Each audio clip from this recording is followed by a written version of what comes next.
യമരാജൻ ഒരു സാങ്കല്പിക കഥാപാത്രമാണെന്ന് ആരും വിചാരിക്കരുത്. അദ്ദേഹത്തിന് ഒരു ലോകമുണ്ട്, പിതൃലോകം. അവിടുത്തെ രാജാവാണ് അദ്ദേഹം. നരകലോകങ്ങൾ ഭരിക്കുന്നത് യമരാജനാണ്. യമരാജൻ എന്ന് പറയുന്നത് സൂര്യദേവന്റെ മകനാണ്.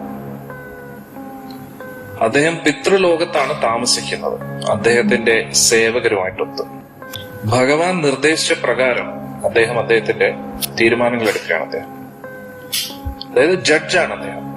യമ എന്ന വാക്കിന്റെ അർത്ഥം തന്നെ ഇന്ദ്രിയങ്ങളെ നിയന്ത്രിക്കുക എന്നതാണ്. യമരാജൻ ഇതാണ് ഉദ്ദേശിക്കുന്നത്.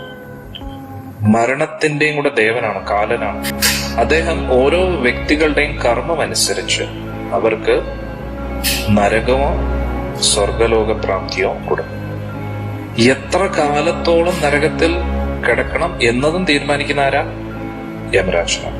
ഇനി പുണ്യത്തിന്റെ മാർഗത്തിൽ പോകുന്നവരോ, അവർ യമരാജനെ കാണുന്നത് അതിസുന്ദരമായിട്ടുള്ള ഒരു ഉദ്യാനത്തിലിരിക്കുന്നതായിട്ടാണ്. നല്ല സുന്ദരനായിട്ടുള്ള ഒരു ഭക്തനായിട്ട് കാണും. എന്നിട്ട് അവരെ ഉപരിലോകങ്ങളിലേക്ക് യാത്ര ചെയ്യിക്കും. ഇതാണ് യമന്റെ നല്ല മുഖം.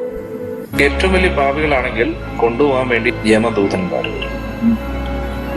യമപുരിയിലേക്ക് കയറുമ്പോ യമരാജൻ അലറിയാണ് സംസാരിക്കുന്നത്. പോലീസുകാരുടെ ഭാഷ ആണല്ലോ അതേപോലെ, അതിന്റെ എത്രയോ ഇരട്ടിയാണ് യമരാജന്റെ ഭാഷ. എന്നിട്ട് കയ്യിലൊരു യമദണ്ഡുണ്ട്. യമരാജന്റെ കാലരൂപത്തെ നേരത്തെ കണ്ടൊരു നല്ല രൂപമാണ്.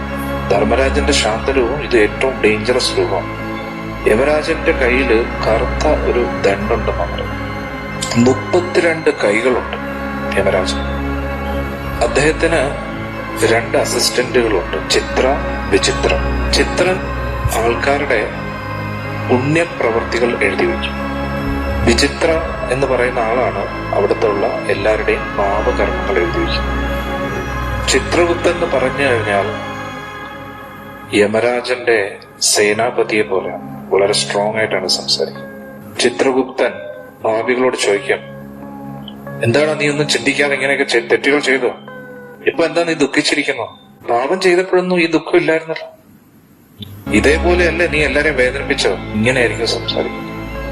പാപികളെ ശിക്ഷിച്ചുകൊണ്ടിരിക്കുമ്പോ ഒരു മയത്തിൽ ശിക്ഷ കൊടുക്കുമ്പോഴത്തേക്ക് ഉടനെ പറയും, നിങ്ങൾ എന്തിനാ നാണിക്കുന്നത്? യമരാജൻ പറഞ്ഞിട്ട് ചെയ്യാൻ കൊണ്ടു അടിക്കണം, ഇങ്ങനെയാണ് പറയുന്നത്. പിന്നെ കുറച്ചെങ്കിലും ധർമ്മം ചെയ്തവരോട് പറയും, മാക്സിമം ടോർച്ചർ ചെയ്തോളൂ, ഇത് കഴിഞ്ഞാൽ പിന്നെ അവർക്ക് രക്ഷപ്പെടാം. കാരണം എന്താ, പാവം തീരട്ടെ എന്ന് വിചാരിച്ചു. രണ്ടായാലും ഇടി ഉറപ്പാണ്. സംസാരത്തിൽ കുറച്ച് മയം കാണും. ആരോട്? കുറച്ച് ധർമ്മം ചെയ്ത ആൾക്കാരാണെങ്കിൽ.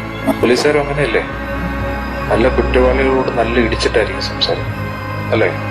നല്ല വ്യക്തികളാണെങ്കിൽ കുറച്ച് മയം കാണും സംസാരിക്കും.